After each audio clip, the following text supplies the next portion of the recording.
My parents sold their home of 30 years and handed the entire $650,000 to my brother. I accepted I was excluded until they appeared at my rental property with suitcases, pounding on the door like they owned it.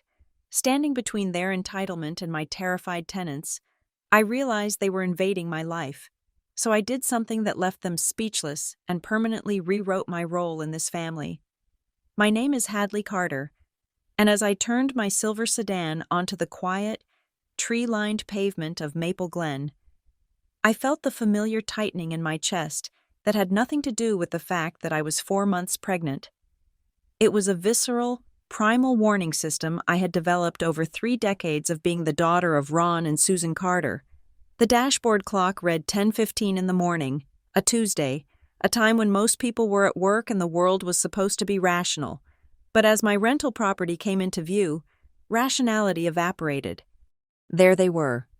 Standing on the front porch of the townhouse I had purchased with my own savings, money scraped together from years of custom furniture commissions and overtime, were my parents. They looked for all the world like tourists waiting for a delayed shuttle bus. 2 massive, hard-shell suitcases sat beside them like sentinels. My mother was clutching 3 reusable grocery bags filled with what looked like baguette loaves and celery, while my father paced the small concrete landing, checking his watch with an expression of profound irritation. I slammed the car into park at the curb, my hands trembling against the leather of the steering wheel. I took a deep breath, trying to steady the sudden nausea that roiled in my stomach. The doctor had told me stress was bad for the baby, but the doctor had never met my family.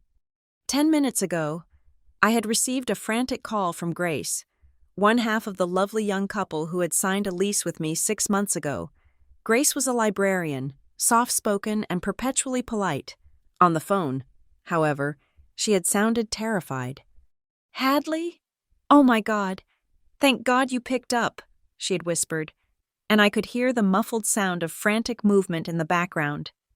"There are people outside, an older couple. They are banging on the door and shouting that they are your parents and that they live here. Tyler is freaking out. He thinks it's a scam or a home invasion. They have luggage. Hadley, actual luggage." "Don't open the door," I had told her, my voice dropping an octave into pure command mode. "I am 5 minutes away. Do not open that door." Now, looking at them through my windshield, the absurdity of it threatened to choke me. It was not just that they were here, it was the casual entitlement of it. They had sold their own home, the house I grew up in, just days ago. They had liquidated their entire life's asset, a sum of $650,000, and handed every single penny to my brother, Logan, for his wedding and a luxury penthouse down payment. I knew that.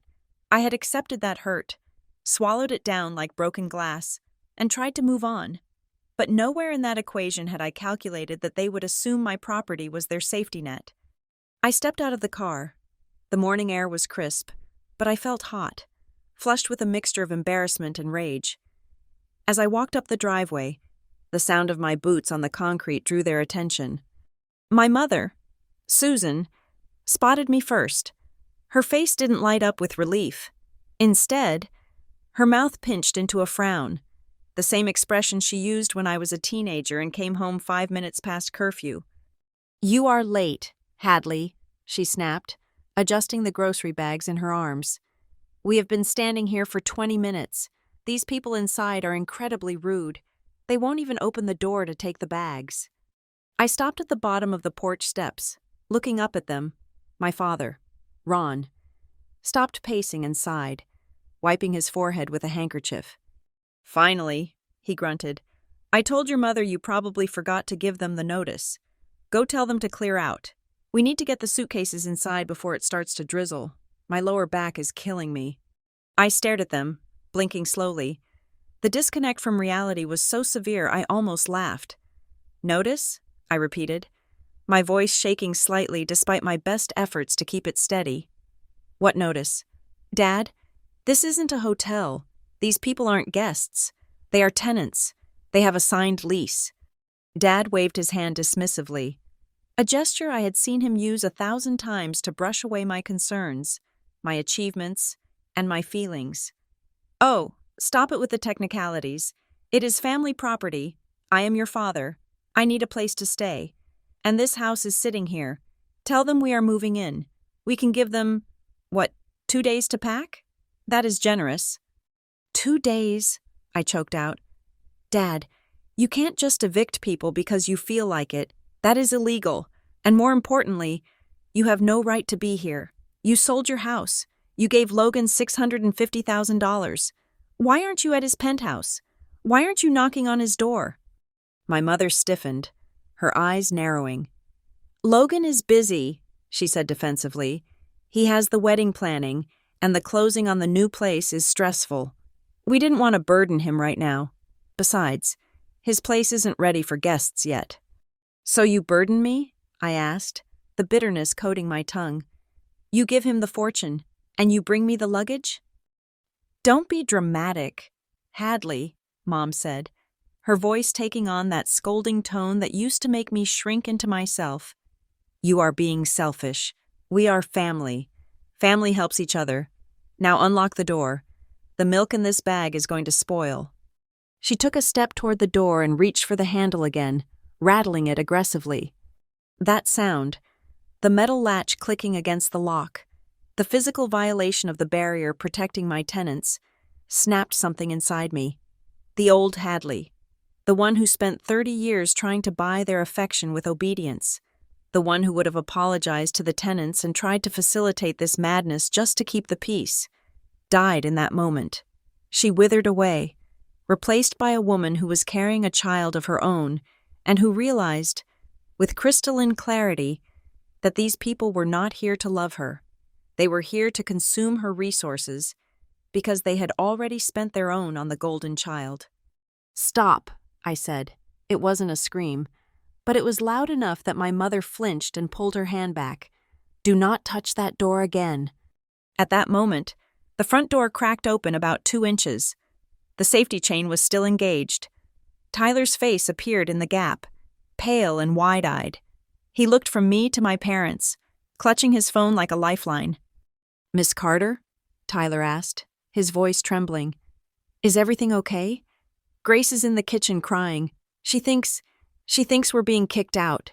He hesitated, then looked at my father, who was glaring at him. Do we need to call the police? Because the operator is on the line right now. I haven't hung up. The word police hung in the air like a thunderclap. For the first time since I arrived, my parents froze. The indignation on my father's face faltered, replaced by a flash of genuine shock. In their world, they were the respectable pillars of the community. They were Ron and Susan Carter, the people who sat in the front pew at church and donated to the annual bake sale. They were not the kind of people who had the police called on them, to be seen as intruders, as threats, as criminals by a stranger. It pierced their bubble of delusion in a way my words never could. My mother looked at the crack in the door, then at me, her face flushing a deep, blotchy red. Police? She hissed. Hadley, tell him who we are. Tell him we are your parents. This is humiliating. I looked at Tyler. He was a young graphic designer who paid his rent 3 days early every month and once fixed the back gate without even asking for reimbursement. He was a good man. He deserved peace. Then I looked at my parents. They stood there with their $650,000 decision looming over us, expecting me to clean up the mess they had made of their own lives. Tyler, I said clearly, keeping my eyes locked on my father, you don't need to call them yet, but keep the line open. I stepped up onto the porch, placing myself physically between my parents and the door. I was drawing a line in the sand, or rather, on the concrete. Mom, Dad, you need to leave, now. Excuse me? My father sputtered, his chest puffing out. This is my daughter's house. I have a right. You have no rights here. I cut him off, my voice cold and hard, surprising even myself. My name is on the deed. My name is on the mortgage, and my name is on the lease agreement with the people living inside. You are trespassing. If you do not take those suitcases and get back in your car in the next 60 seconds, I will tell Tyler to give the police the go-ahead. You wouldn't dare, Mom whispered. her eyes filling with tears that I instantly recognized as weaponized grief. "To your own mother? We have nowhere to go tonight. Hadley, we sold the house." "You sold the house and gave the money to Logan," I reminded her, refusing to let them rewrite the narrative. "Go to a hotel. You have credit cards. Or go to Logan's. But you're not staying here. Not today. Not ever." The silence that followed was heavy, broken only by the distant hum of a lawnmower down the street. My father stared at me as if I had spoken in a foreign language. He looked for the terrified little girl he used to bully into submission, the teenager he used to guilt-trip, the young woman who sought his validation. He couldn't find her. Slowly, the reality of the situation sank in. Tyler was still watching through the crack in the door. Neighbors were starting to come out onto their porches, drawn by the raised voices. My parents, who valued their reputation above all else, realized they were losing the audience. Dad grabbed the handle of the largest suitcase. His knuckles were white. He didn't look sad. He looked venomous. He leaned in close to me, ignoring the social distancing of polite society, invading my personal space one last time. "You think you are so tough," he sneered, his voice low so Tyler couldn't hear. "You think a piece of paper makes this yours? You are ungrateful. We raised you. We fed you. And this is how you repay us? By choosing strangers over your own blood?" "I am choosing myself," I said. "Goodbye, Dad." He straightened up, adjusting his coat with a sharp, angry tug. "This isn't over, Hadley," he said, turning his back on me. "Don't think for a second this is over." He signaled to my mother, and together they began the humiliating drag of their luggage back down the driveway to their car. I watched them go, my heart hammering against my ribs like a trapped bird. I watched them shove the bags into the trunk with unnecessary violence. I watched my mother shoot one last hateful glare at the house before slamming the car door. As their car peeled away from the curb, driving too fast for the residential zone, Tyler opened the door fully. "Miss Carter?" he asked softly. "Are you okay?" I placed a hand on my stomach, feeling the slight flutter of movement from within. The adrenaline was fading, leaving behind a cold, shaking dread. My father was right about one thing. This wasn't over. They hadn't retreated because they understood they were wrong. They had retreated to regroup. "I'm so sorry, Tyler," I said, my voice sounding hollow in the morning air. "It won't happen again." But as I walked back to my own car, looking at the empty spot where they had stood, I knew that was a lie. The suitcases were gone, but the invasion had just begun. They had crossed a line today, and by forcing them back, I had started a war I wasn't sure I had the ammunition to finish. The drive back to my own home, the one I shared with Miles in Ridgefield Park, was a blur of asphalt and autumn leaves, but my mind was not on the road. It was traveling back in time, drifting helplessly to a small, two-story colonial in Willow Creek. That was where the architecture of my family had been built, brick by brick, on a foundation that was visibly tilted, though for years I was the only one who seemed to feel the floor slanting beneath my feet. In Willow Creek, the rules were never written down on the refrigerator door.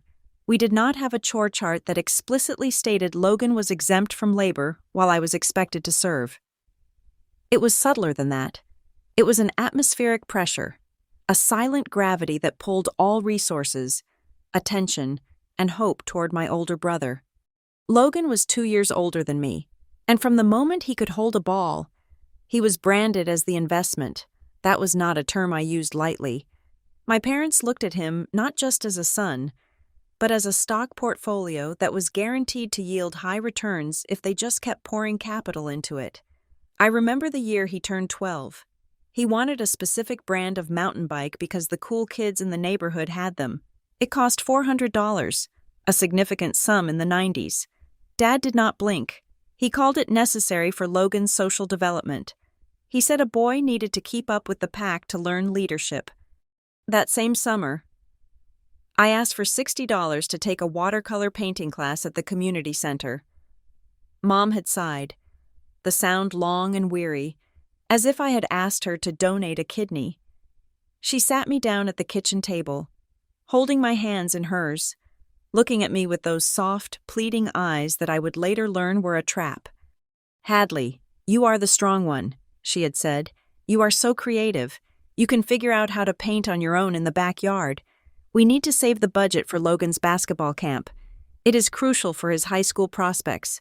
You understand, don't you? You have always been the understanding one." That phrase, "you have always been the understanding one," it sounded like a compliment. A gold star stuck to my chest. But as I grew older, I realized it was actually a gag order. It was a license for them to take from me without guilt. Because my compliance was assumed. Being understanding meant I was not allowed to have needs that competed with Logan's wants. The disparity became a chasm by the time college applications arrived. This was the moment the tectonic plates of our family finally snapped apart. Even if the earthquake happened silently inside my own chest. I remember the day the large envelope arrived. I had been accepted to the state university, a good school, with a partial academic scholarship that covered 50% of the tuition. I was ecstatic.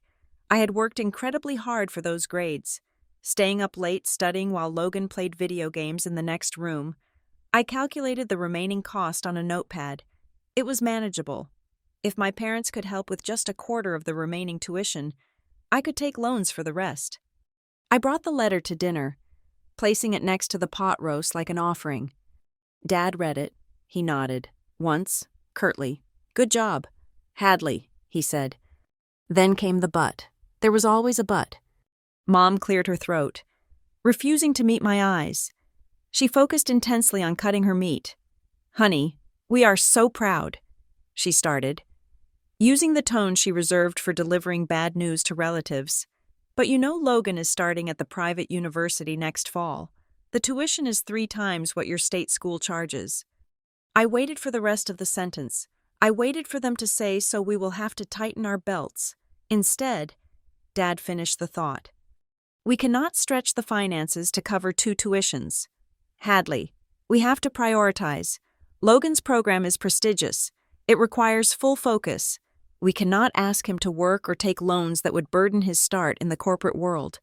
We are putting everything into getting him through that degree debt-free."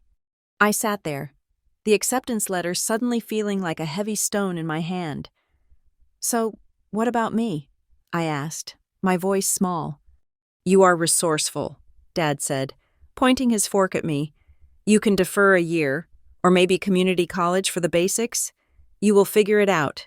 You always do. Logan? Well, Logan needs the support structure. He does not handle stress as well as you do." There it was again. My strength was the justification for their neglect, because I could carry the load. They decided I should carry it alone. That conversation was the catalyst for the next 4 years of my life, a period defined by a level of exhaustion that settles into the marrow of your bones. While Logan was posting photos of tailgate parties and fraternity rush weeks, I was waking up at 4:30 in the morning to open the local coffee shop. I smelled permanently of stale espresso and bleach. I worked 3 jobs to put myself through that state university. I took the morning shift at the cafe. I babysat for a wealthy family in the evenings, and on weekends, I worked at a dusty, chaotic furniture restoration store downtown.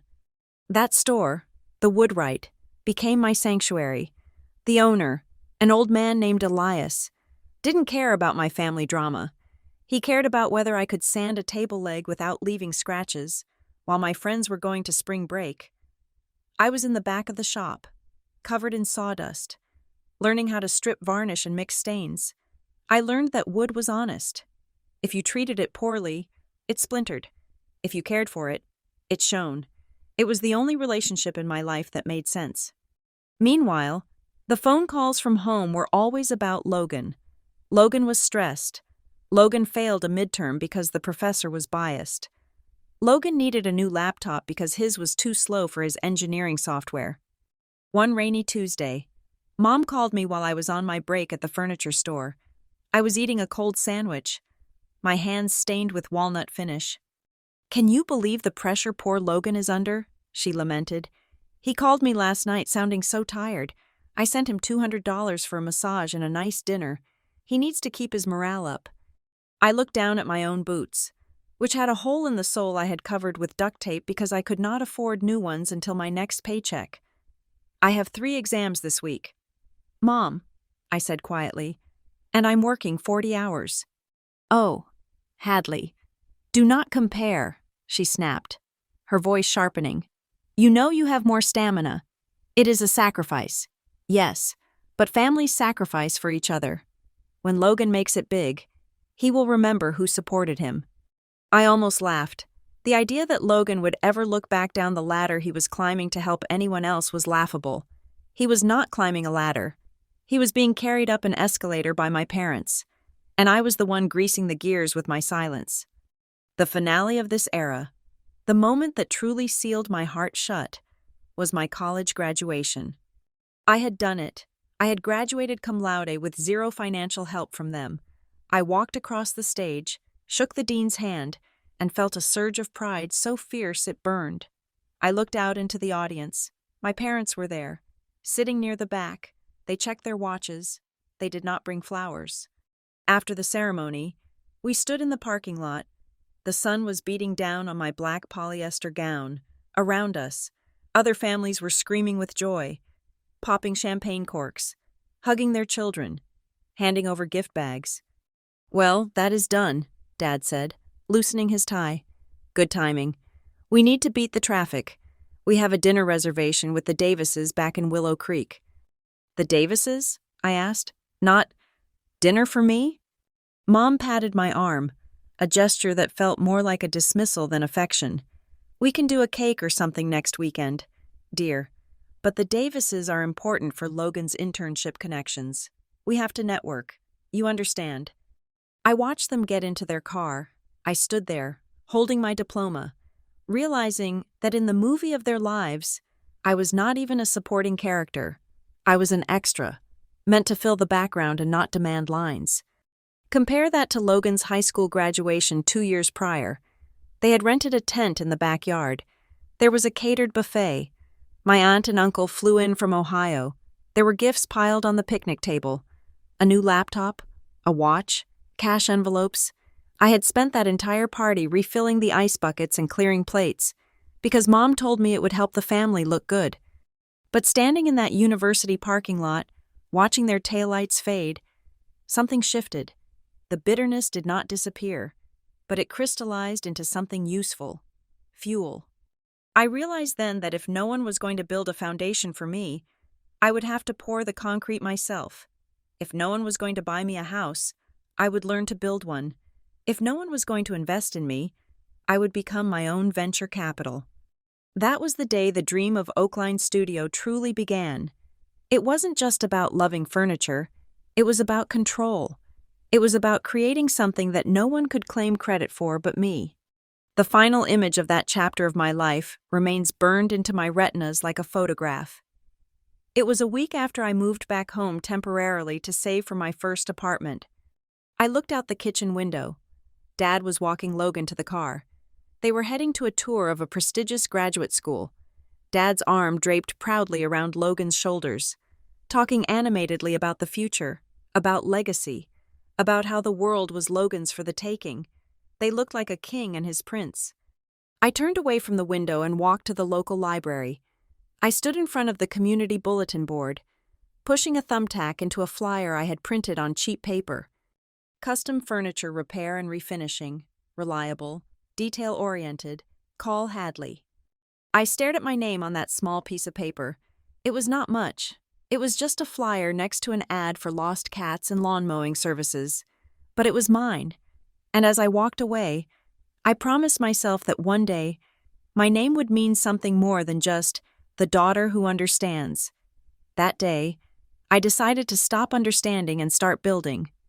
I just never guessed that years later, the very people who ignored my construction would try to tear down the walls I had built to shelter themselves from the rain, before the suitcases appeared on the porch, and before the police were called. There was a period of time that I can only describe as the golden hour of my life. You know that specific quality of light just before sunset, where everything looks softer, warmer, and infinitely more beautiful because you know it is fleeting? That was my existence in the months leading up to the crisis. It started at Oakline Studio. If you walked into my workshop on a Tuesday morning, the air would be thick with the smell of sawdust, linseed oil, and strong coffee. It was a scent that settled into my hair and my clothes, a perfume that my mother constantly wrinkled her nose at, but to me, it smelled like freedom. Oakline was not a massive operation. It was a converted warehouse space with high windows that let in streams of dusty, moted light, but it was mine. I spent my days covered in grime. My uniform was not the pencil skirts and silk blouses my parents had envisioned for their daughter when they pushed me toward office jobs. It was a pair of paint-splattered jeans, a worn-out flannel shirt, and a heavy leather apron that Miles had bought me for our first anniversary. My hair was usually thrown up in a messy bun, secured with a pencil I had forgotten was there. I remember working on a mid-century modern credenza a few weeks before everything imploded. I was hand-sanding the legs, feeling the grain of the walnut smooth out under my fingers. The rhythmic shh, shh, shh of the sandpaper was meditative. My parents had always valued the kind of work you could brag about at a cocktail party: titles, corner offices, bonuses. They did not understand the satisfaction of taking something broken and making it whole again. They did not understand that I had built a client list that had a 6-month waiting period, not because of who I knew, but because of what I could do with my hands. Life with Miles was the other pillar of this piece. We had bought a house in Ridgefield Park, a suburb that was just quiet enough to hear the crickets at night, but close enough to the city for deliveries. It was not a mansion. It did not have a swimming pool or a grand foyer like the houses my brother Logan was always touring and failing to buy. It was a cozy craftsman with a wide front porch and a creaky third step on the staircase. Our mornings were a ritual I guarded fiercely. We would sit on the porch swing, wrapped in blankets, holding mugs of coffee while the neighborhood woke up. "What about Barnaby?" Miles asked one morning, blowing steam off his mug. "If it is a boy, distinguished, right?" I laughed, nearly choking on my latte. Barnaby? He would be bullied before he even left the womb. Absolutely not. "Okay, fine," he grinned, the skin crinkling around his eyes. "How about Atlas? Strong, worldly." "We are not naming our child after a map book, Miles." These were the conversations that filled our days. Simple, low-stakes debates that felt luxurious because they were about our future. For the first time in my life, I did not feel like I was running a race I was destined to lose. I wasn't looking over my shoulder to see where Logan was. I was just here, present, in a life that fit me perfectly. The decision to buy the townhouse in Maple Glen had been the final piece of the puzzle. It was a terrifying leap. I had scraped together every cent of profit from the studio for 3 years, eating peanut butter sandwiches and skipping vacations, to save for that down payment. To my parents, real estate was a status symbol. To me, it was armor. I grew up watching my parents leverage everything they had to fund a lifestyle they could barely afford, usually to prop up Logan's image. I was terrified of being vulnerable. I wanted an asset that generated income, something that would keep us safe if the studio had a slow month or if the economy turned. We found the perfect tenants almost immediately. Tyler and Grace were a young couple, newlyweds who reminded me a little of Miles and myself, though perhaps a bit more naive. They were dream tenants. They paid their rent on the first of the month, every single month, without fail. I remember getting a text from Grace a week before the incident. It was a photo of the backyard at the rental. They had planted a row of climbing roses along the back fence. "Hope you don't mind," the text read. "We thought the yard needed some color. We planned to stay here a long time, so we wanted to make it pretty." I stared at that photo for a long time. They were treating the house like a home. They were putting roots down. It validated my decision to rent to them. I felt a sense of stewardship toward them. They were paying for a roof over their heads, but they were also paying for peace of mind, and I was proud to provide that. Then came the morning everything shifted into high definition. It was a Saturday. I had woken up feeling strange, a little lightheaded, a strange metallic taste in my mouth. On a hunch, I dug a pregnancy test out of the back of the bathroom cabinet. I didn't tell Miles. I didn't want to spark hope if it was nothing. I sat on the edge of the bathtub, the cold porcelain seeping through my pajamas, watching the timer on my phone. 3 minutes. It felt like 3 hours. When I flipped the stick over, the 2 pink lines were so bold they looked like they were shouting. I walked into the kitchen where Miles was making pancakes. I didn't say a word. I just held up the stick. He dropped the spatula. Batter splattered onto the stove, sizzling loudly, but neither of us moved to clean it up. He looked at me, his eyes wide. Then he looked at the stick, then back at me. A slow, goofy grin spread across his face, transforming him. "We're going to need to rethink the name Barnaby," he whispered, pulling me into a hug that lifted my feet off the floor. In that embrace, buried in the smell of pancake batter and Miles's deodorant, I felt a profound sense of arrival. For 30 years, I had felt like the runner-up, the backup plan, the one who had to be understanding while the main characters lived their lives. But here, in this kitchen, I was the main character. We had a thriving business. We had a home. We had a rental property that was appreciating in value. And now, we were starting a family. I felt equal. Finally. I felt like I wasn't 5 steps behind Logan. I wasn't the struggling artist sister anymore. I was an adult woman with a portfolio of success that I had built without a single handout. I thought about calling my parents to share the news, imagining that perhaps now, with a grandchild on the way and my stability undeniable, they would look at me with the same respect they gave my brother. I was so naive. The phone rang on a Tuesday afternoon. I was at the studio, finalizing an invoice for a custom dining set. The caller ID flashed Mom. I wiped my dusty hands on my apron and picked up, smiling. I thought she was calling to ask about the holidays, or maybe to complain about the weather. I was even prepared to tell her the news about the baby, thinking it would be a beautiful moment. "Hey, Mom," I said, my voice light. "What's going on?" "We sold the house. Hadley!" Her voice was high-pitched, vibrating with an energy that I initially mistook for joy. "It is done. We closed the deal this morning. The wire transfer just went through." My stomach dropped, but not because I was suspicious yet. I was surprised. "Wow, that was fast. I thought you were going to wait until spring. So, where are you going? Did you put an offer on that condo near the lake you liked?" There was a pause on the other end, a heavy, loaded silence that made the hair on the back of my neck stand up. "No," she said, and the joy in her voice shifted into something more manic, more defensive. "We are not buying a condo. We took the money, all $650,000 of it, and we transferred it to Logan. It is his wedding gift, and a down payment for that penthouse he wants in the city. Isn't that exciting?" I stood there, the phone pressed to my ear, watching a dust mote float through a shaft of sunlight. The world seemed to tilt on its axis.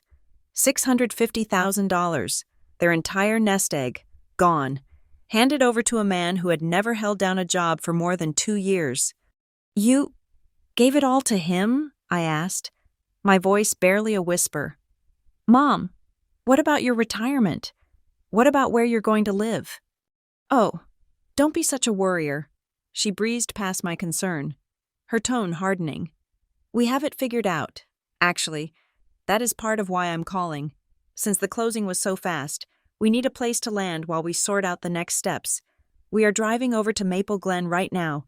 You need to call those tenants of yours. What are their names? Tyler and Grace? And tell them to pack up. We will be there in about an hour."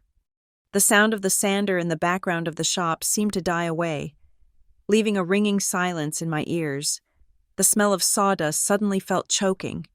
My hand went instinctively to my stomach, shielding the tiny life inside from the toxicity that was pouring through the speaker.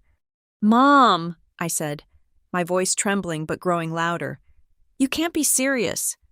"I am very serious. Hadley," she snapped. "We did a wonderful thing for your brother today. Now it is your turn to step up and do your part for the family. Don't disappoint me." The line went dead. I looked at the phone screen, then at the half-finished table in front of me. The peace I had cultivated, the safety I had built, the beautiful, quiet life Miles and I had made, it all shattered in the span of a 2-minute phone call. They weren't just asking for a favor. They were coming to collect a debt I didn't owe, and they were bringing a wrecking ball to my front door. The ringtone of my phone sliced through the ambient noise of the workshop like a circular saw hitting a knot in the wood. I had been in a rhythm, measuring a piece of white oak for a custom bookshelf, my mind completely clear, when the screen lit up with the word Mom. I wiped my hands on my apron, leaving streaks of sawdust on the leather, and slid the answer button. Hadley! Her voice was not just loud, it was euphoric. It was the kind of tone usually reserved for winning the lottery or announcing a royal engagement. It startled me so much, I nearly dropped the phone. My mother was a woman of perpetual, low-level anxiety, always worrying about appearances or Logan's latest crisis. Hearing her sound this unburdened was disorienting. "Mom, is everything okay?" I asked, leaning against the workbench.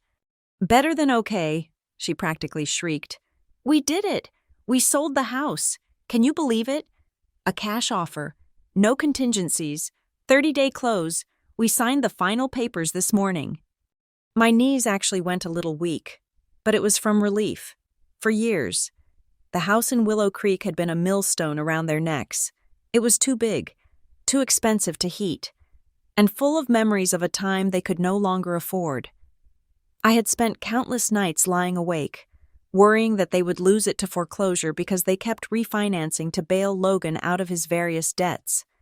"Oh, Mom, that is amazing," I breathed out, a genuine smile spreading across my face. My mind immediately started racing with happy possibilities. I pictured them buying a sensible 2-bedroom condo near the park. Maybe somewhere with a little garden where Dad could grow tomatoes and Mom could finally relax. I pictured them having a nest egg for their medical bills. I pictured a quiet, dignified old age where I didn't have to be their financial life raft. I am so happy for you. This is going to make your retirement so much easier. There was a pause on the other end of the line. It wasn't a pause of confusion. It was the pause of someone who thinks you have missed the point entirely. "Retirement?" Mom laughed, a sharp, tinkling sound. "Hadley, don't be silly. We aren't keeping the money. We wired it. The whole thing, all $650,000. It is gone." The smile froze on my face. The shop suddenly felt very cold. "I'm sorry. You did what? Wired it where?" "To Logan," she announced, as if this was the most natural thing in the world, like passing the salt at dinner. "It is his wedding gift, and more importantly, it is the down payment for that penthouse he has been looking at in the city. You know, the one in the Millennium Tower." I stood there, paralyzed. My brain tried to process the number. $650,000. That was not just a gift. That was their entire life's equity. That was every mortgage payment they had ever made. That was their safety net, their healthcare fund, their food money for the next 20 years. "Mom," I said, my voice barely a whisper. "You gave Logan over $500,000? Today? He needs a fresh start." "Hadley," she said, her voice dripping with that sickening, blind adoration. "And you should see this place. He sent us the brochure. It has a rooftop infinity pool. It has a private gym just for residents. The concierge service will take his dry cleaning right from the door. It is the kind of life he deserves. He is going to be networking with CEOs in the elevator. It is an investment in his future." I felt bile rise in my throat. I looked around my workshop, at the secondhand tools I had saved for months to buy, at the concrete floor I swept myself every night, at the small stack of invoices I needed to chase down to pay my own mortgage. Logan was getting an infinity pool. I was getting nausea. "And where are you going to live?" I asked, the question coming out flat and hard. "If you gave him all the money, where are you going to sleep next month?" "Well, that is the other exciting part," Mom said, and for the first time, her voice dropped a register, becoming slightly more businesslike. "Since everything happened so fast, and we didn't want to stress Logan out while he's closing on the penthouse, you know how easily he gets overwhelmed, we decided we would just stay with family for a bit. We are going to move into your townhouse in Maple Glen." The world stopped. I gripped the edge of the workbench so hard a splinter dug into my palm. but I didn't feel the pain. What did you say? The townhouse, she repeated, slower this time, as if I were a child having trouble understanding simple instructions. It is perfect. It is close to the city. It is fully furnished. And it is family property. We are packing up the rest of the Willow Creek house this week. We should be there by Tuesday. So, you need to call those people, the couple living there, and tell them to leave. Give them a few days if you have to. But we really need to get in there. The smell of oak and sawdust, usually my favorite scent in the world, suddenly smelled oppressive, choking me like dry ash. "Mom," I said, trying to keep my voice from shaking. "I have tenants. Their names are Tyler and Grace. They have a lease. A legal 12-month lease. They have lived there for 6 months. I cannot just kick them out because you decided to give all your money to Logan." "Of course you can," she scoffed. "You are the owner. Just tell them a family emergency came up. Tell them your parents are homeless. Surely they have hearts. Besides, we are your parents. Hadley, we raised you.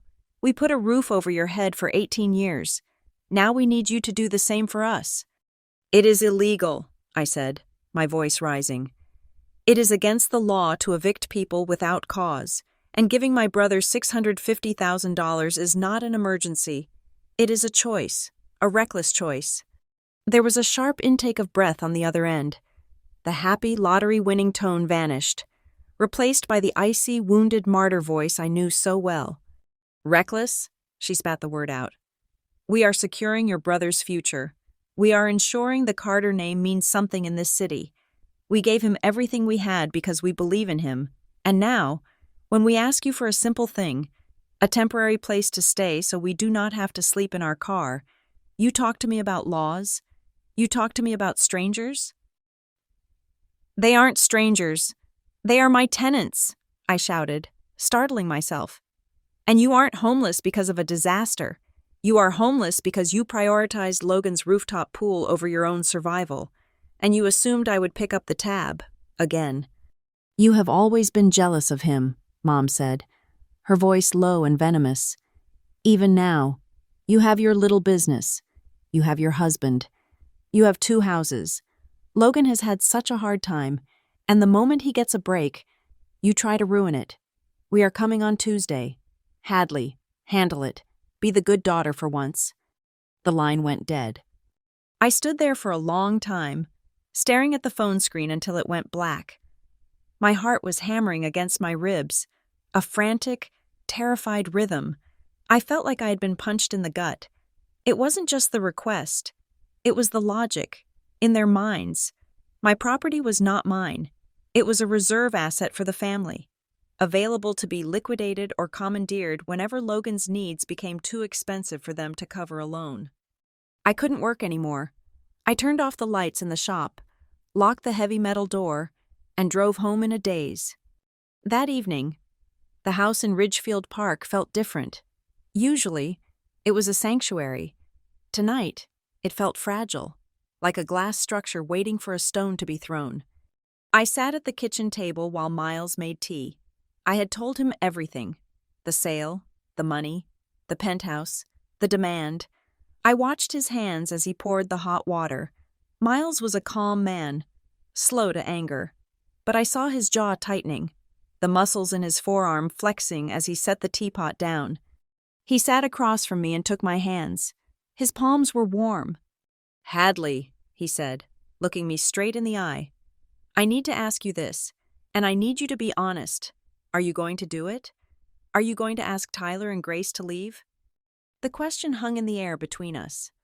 I thought about the good daughter I had spent decades trying to be.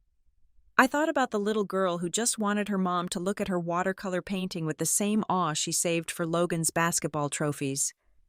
I thought about the guilt, the heavy, suffocating blanket of guilt that my mother could weave with a single sentence. But then I thought about Grace sending me the picture of the roses.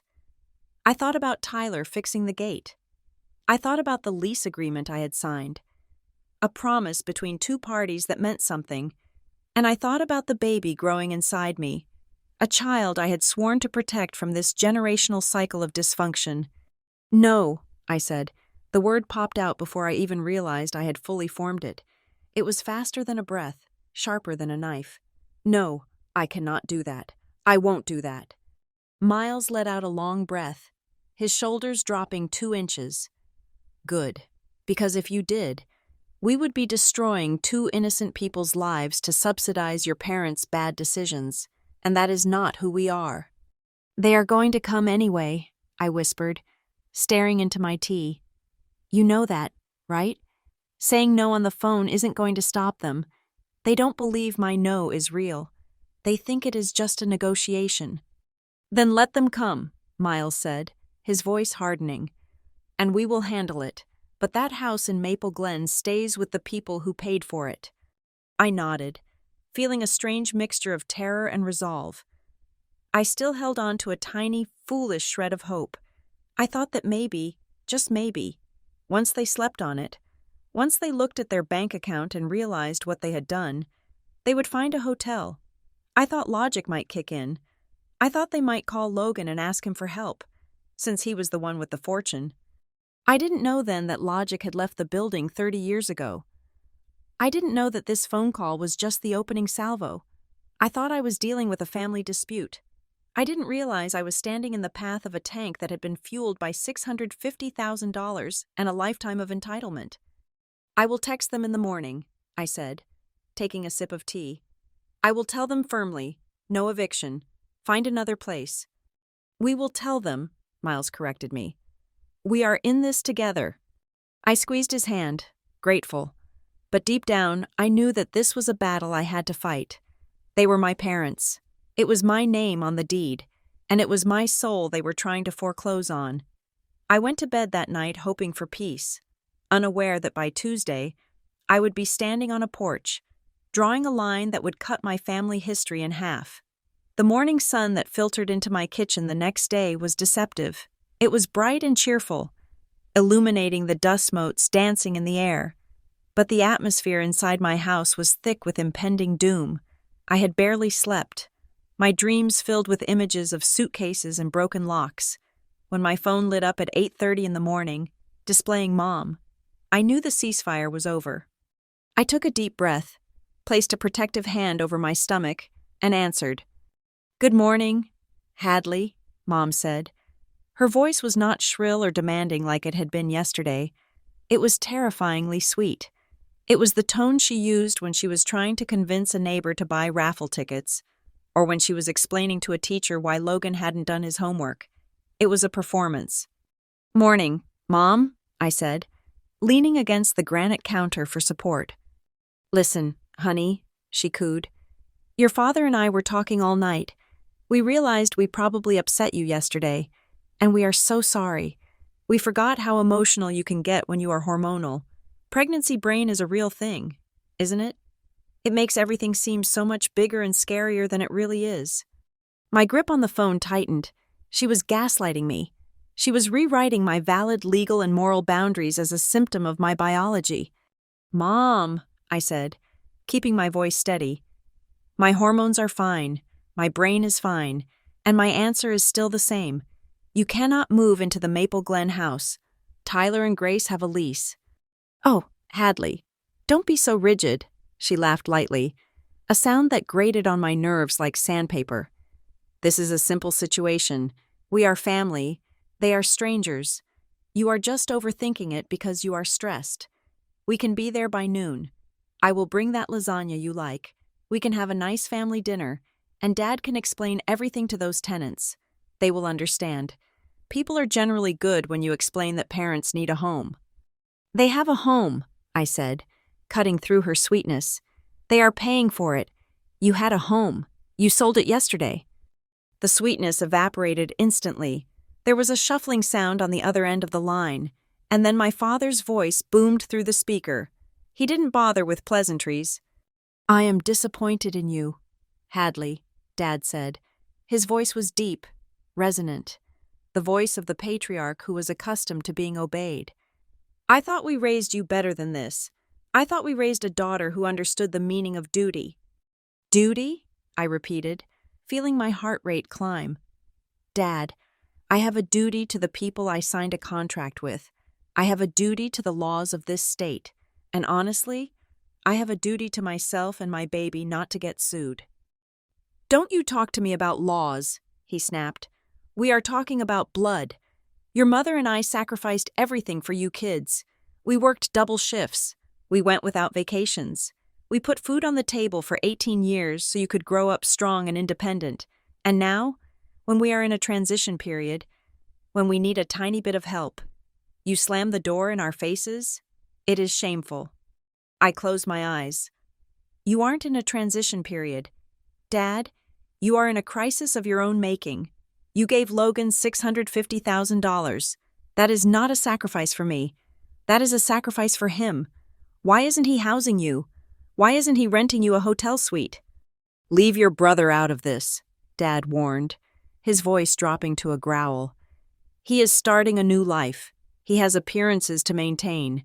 We cannot burden him with luggage and boxes right now. You are established. You have the space. You are just being selfish." "I am not being selfish," I said, my voice shaking. "I am being a landlord, and I am being an adult who is finally saying no." "We will see about that," Dad said. "You have lost your way. Hadley, you have forgotten who you are." He hung up. I stood in the silence of my kitchen, shaking, but the silence didn't last long. Within 10 minutes, my phone began to buzz. Then it pinged. Then it vibrated again. It wasn't just my parents anymore. The cavalry had arrived. The first message was from Aunt Linda, my mother's sister.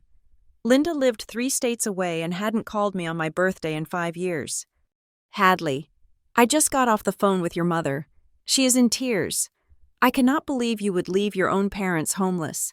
I thought you were a good Christian girl. How do you sleep at night knowing they are on the street?" Homeless. The word sat on the screen, heavy and accusatory. Then came Uncle Ray, a man who had borrowed $2,000 from my dad 10 years ago and never paid it back. "Family sticks together, kid. Don't be the black sheep. Just let them stay for a few months. Don't let money change you." Then Cousin Josh, who I hadn't seen since my wedding. "Hearing some crazy stuff about you kicking Uncle Ron and Aunt Susan to the curb? Not cool. Hadley, they are old people. Have some respect." I stared at the screen, scrolling through the barrage of guilt. It was a coordinated attack. My parents had spun a narrative, edited out the $650,000 check to Logan, edited out the fact that they had sold their house voluntarily, and edited out the existence of my tenants' rights.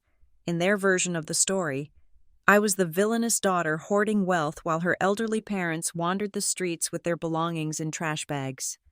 They were weaponizing the word homeless. They were using it to trigger the deep-seated social shame of abandoning one's elders. But the reality was, my parents were not homeless because of a fire, or a flood, or a medical bankruptcy. They were homeless because they had engaged in a radical act of financial favoritism and expected me to absorb the consequences. I wanted to scream. I wanted to reply to every single one of them. I wanted to send screenshots of the tenant's lease. I wanted to type out, "They gave Logan all the money" in capital letters. But I knew it wouldn't matter. To them. The details didn't matter. The hierarchy mattered. Parents were at the top, sons were second, and daughters were the safety net at the bottom. Then, the final blow arrived, a text from Logan. I opened it, expecting an apology. Maybe he would say, "Hey, sorry Mom and Dad are being crazy. I will book them an Airbnb." Instead, the screen read, "Mom says you are freaking out about the townhouse. Look, they just need a place for a few months until I get settled. Be flexible. You are successful now. You have the business and the rental income.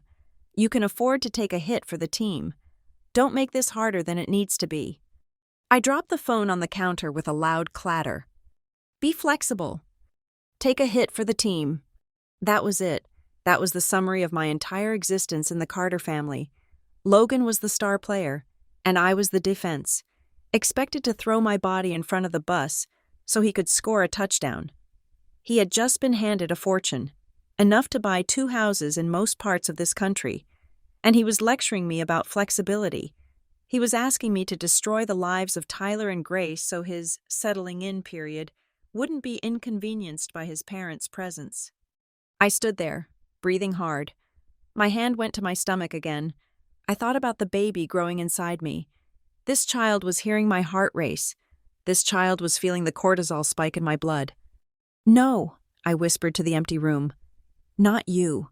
You are not going to learn this lesson. You are not going to learn that love means setting yourself on fire to keep someone else warm." I picked up the phone again.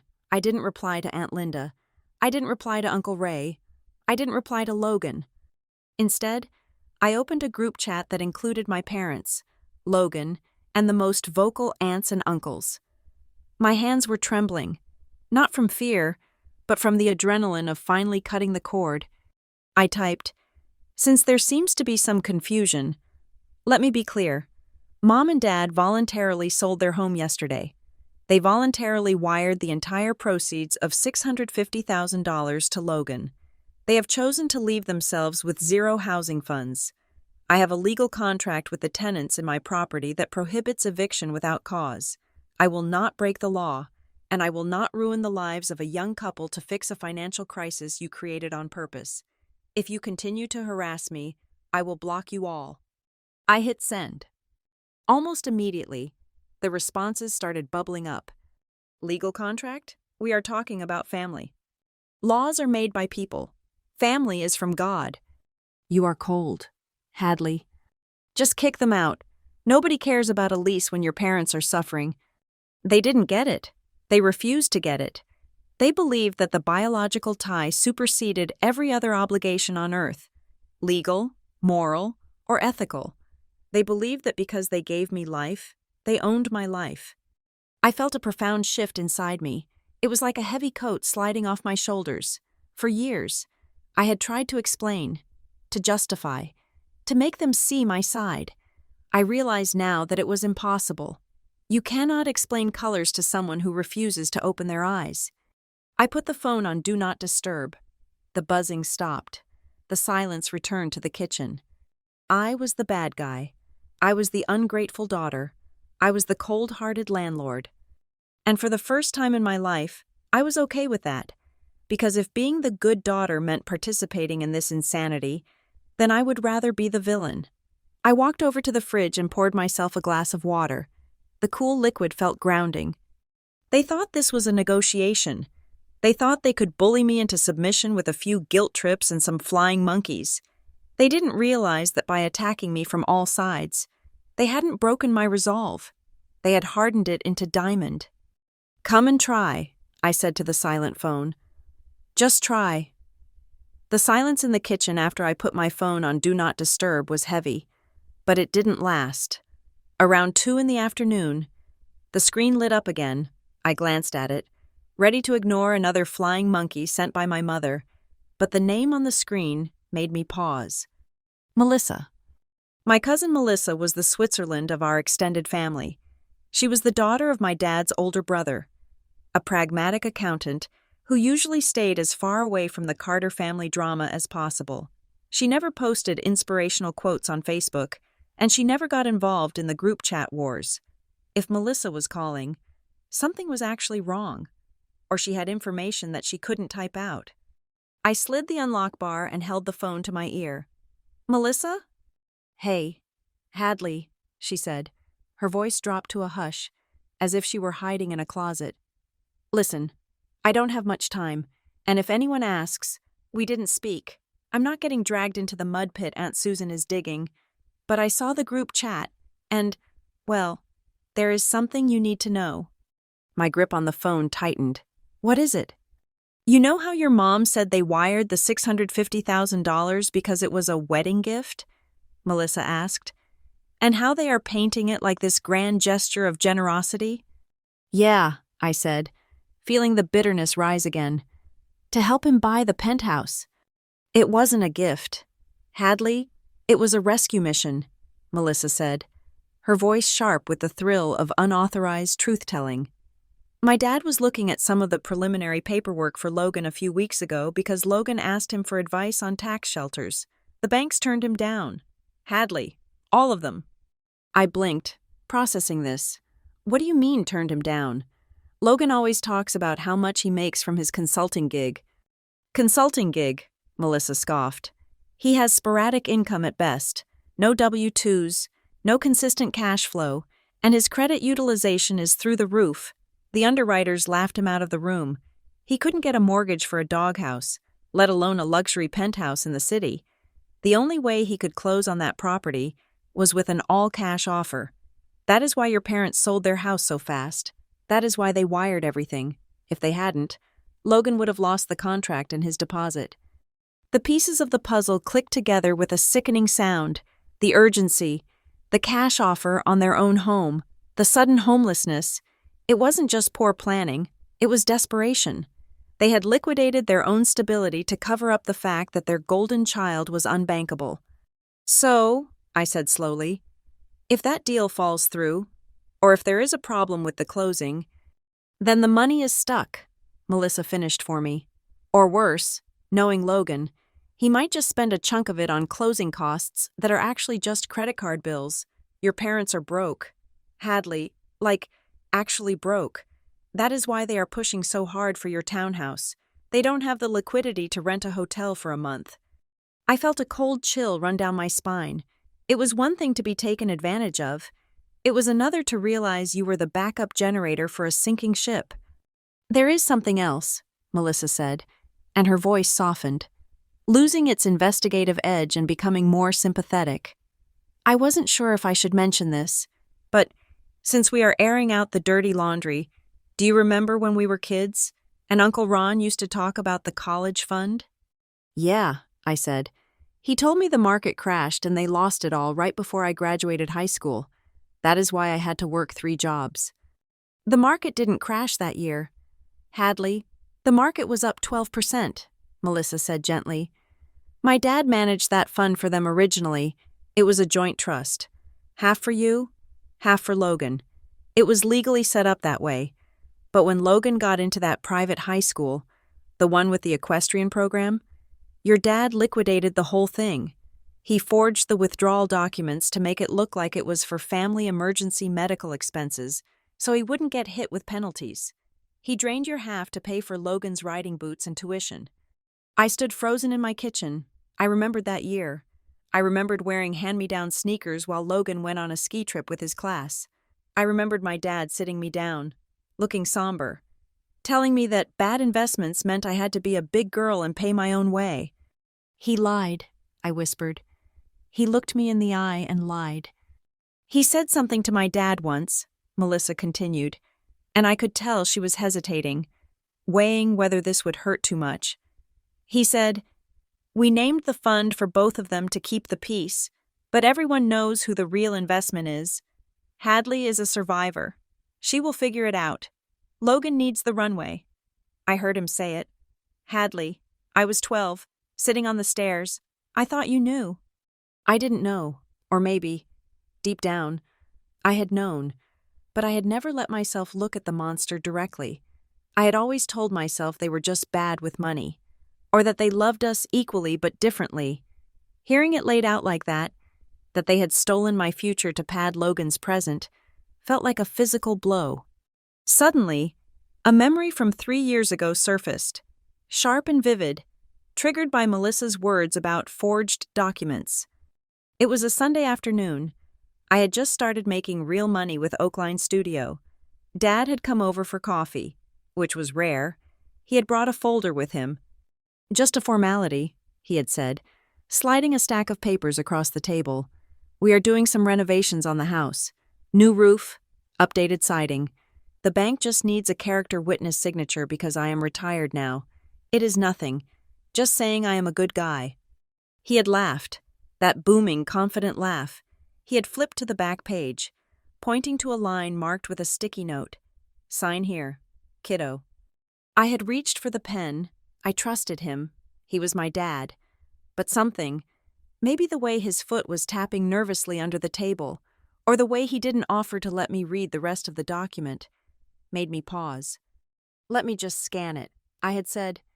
I remembered the flash of anger in his eyes. "You don't trust your own father?" "It is standard boilerplate." I had insisted, I took the papers to a friend of mine, Ben, who worked in mortgage lending. I remembered Ben's face when he looked at the document. He had turned pale. "Hadley," Ben had said, "this isn't a character witness form. This is a co-signer agreement. If you sign this, you are guaranteeing a $150,000 home equity line of credit. If he defaults, the bank comes for your house, your business, everything." I had gone back to Dad, shaking with rage. He hadn't apologized. He had just shrugged and said, "You are making a big deal out of nothing. I would never default. You are just being stingy with your credit score." I had buried that memory. I had categorized it as Dad being confused or Dad being optimistic. But standing in my kitchen with Melissa on the phone, the truth finally snapped into focus. It wasn't confusion, it was predation. The stolen college fund, the attempted co-signing fraud, the $650,000 gift to Logan, the invasion of my rental property. It was all the same thing. My parents viewed Logan as the asset and me as the fuel. They were willing to burn through my money, my credit, my property, and my peace of mind to keep Logan's balloon afloat. The $650,000 wasn't just a bad decision. It was the climax of a 30-year scheme where I was the unwitting donor. "Hadley?"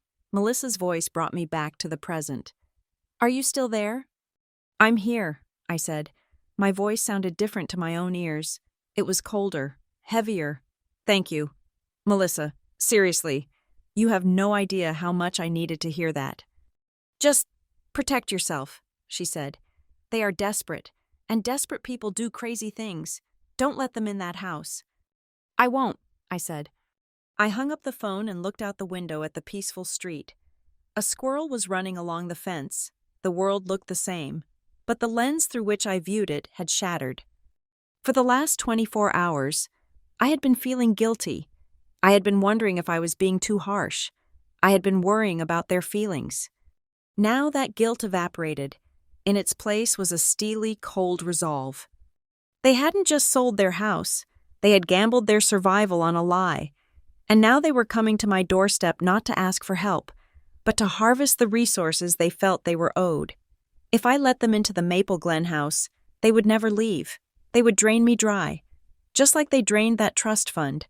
And when Logan inevitably crashed and burned, because the banks knew he would, they would drag me down with him. I wasn't just fighting for a townhouse anymore. I was fighting for my survival. I walked over to my laptop and opened a new browser tab. I didn't search for family conflict resolution or how to talk to difficult parents. I searched for real estate attorney, eviction protection, and cease and desist orders. The good daughter who signed blindly was dead. The woman who remained was about to introduce them to the full weight of the legal system.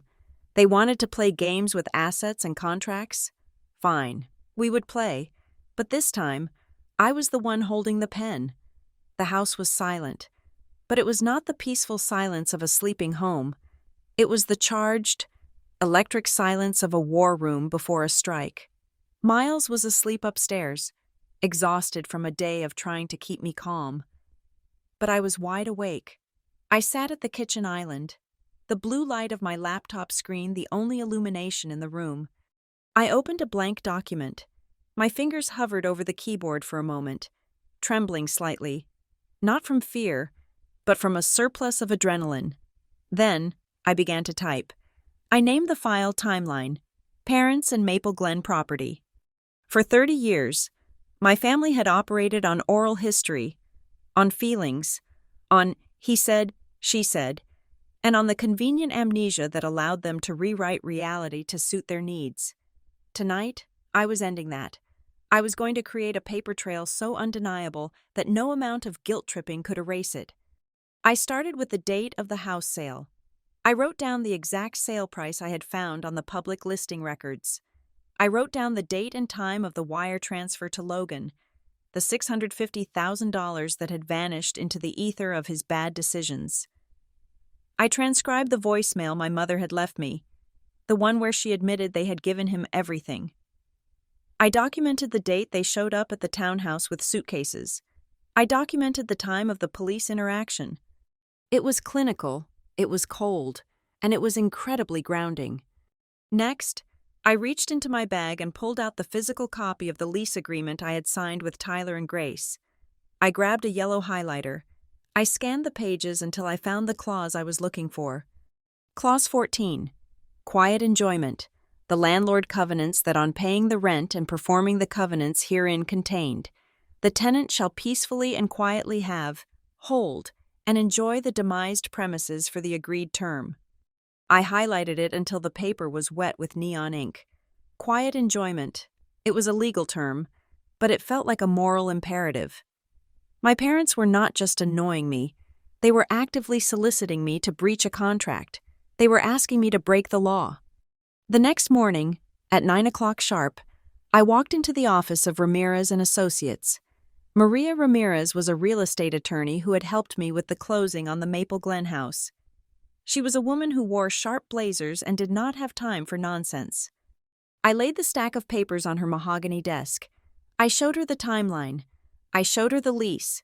I played her the voicemail from my mother demanding the eviction. Maria listened in silence, her face unreadable. When the voicemail ended, she took off her glasses and looked at me. "Let me get this straight," she said, her voice crisp. "Your parents voluntarily liquidated their primary residence, gifted the proceeds to a third party, and are now attempting to force entry into a property you own, which is currently occupied by legal tenants?" "That is exactly it," I said. "And they have threatened to return?" "My father said it wasn't over," I replied. Maria nodded and pulled a legal pad toward her. "Okay, here's the reality. Hadley, you are on solid ground. In fact, you are on concrete. If you were to do what they are asking, if you were to change the locks or try to force those tenants out, you would be liable for wrongful eviction. Tyler and Grace could sue you for thousands. They could win." She wrote something down and circled it. "As for your parents, they are trespassing. The moment they step onto that porch after being told to leave, they are committing a crime. If they continue to harass you or the tenants, we can file for a restraining order. It is an extreme step, but given the level of entitlement here, it might be necessary." Hearing a professional say it out loud was like oxygen. I wasn't the ungrateful daughter. I was a responsible property owner protecting my business and my clients. "Draft a cease and desist letter," I told her. "I want it on your letterhead.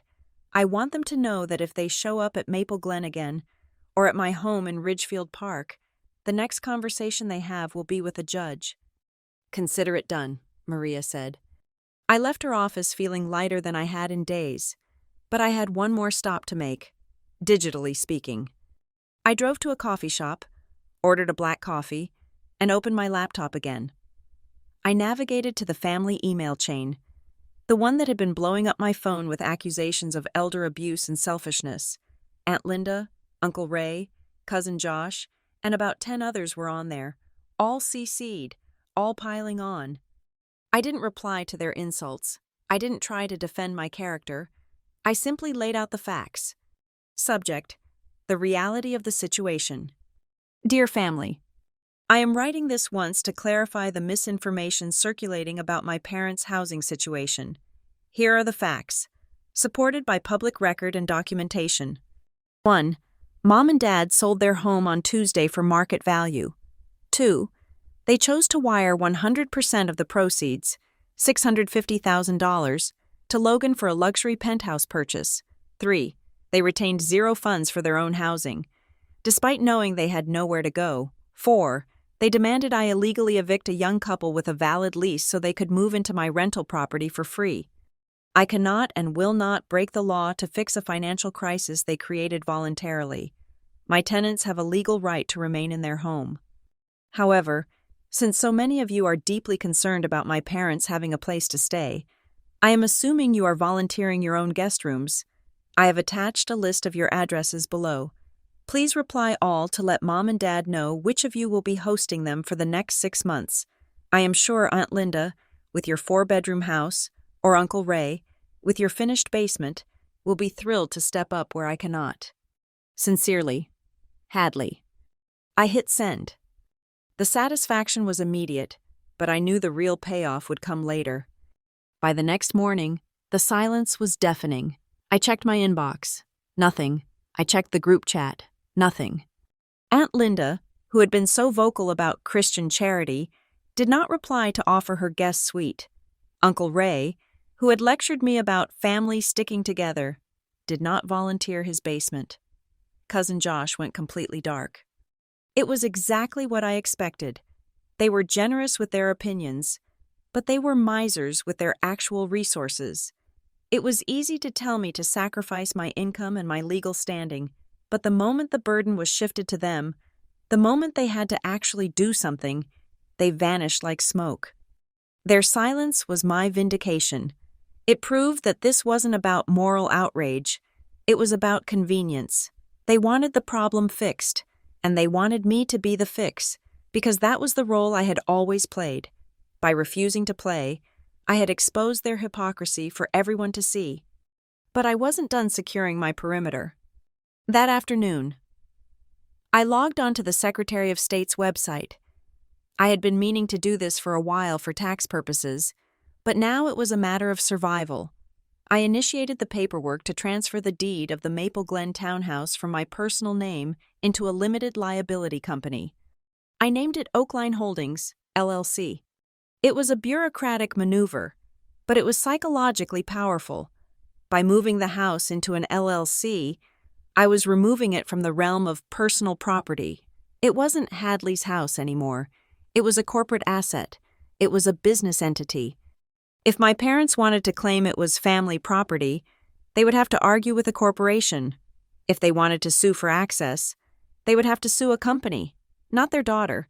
It was a layer of armor that separated the emotional from the financial. I sat back in my chair, watching the transaction's successful screen. A strange feeling washed over me. It wasn't happiness. It wasn't even relief. It was a cold, hard clarity. For 30 years, I had been warm. I had been soft. I had been the daughter who cried when her feelings were hurt, who tried to explain herself, who begged for understanding. I had been the one who wanted a hug.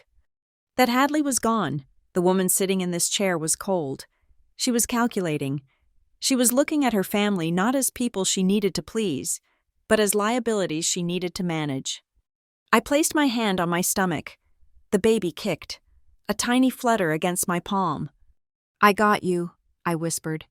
"I built a wall, and nobody is getting over it." I closed the laptop. The timeline was documented. The lawyer was retained. The family was silenced by their own hypocrisy. The asset was shielded. I was ready for the next wave. I knew it was coming. My father wasn't the type to give up just because he had been outmaneuvered legally. He would try something emotional. He would try something public. He would try to hurt me where he thought I was weakest. But he didn't realize that the weak spots he was aiming for, my need for his approval, my fear of rejection, had been cauterized. I picked up my phone and saw a missed call from Logan.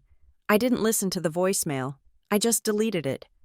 The war had started, and for the first time in the history of the Carter family, the daughter had brought ammunition.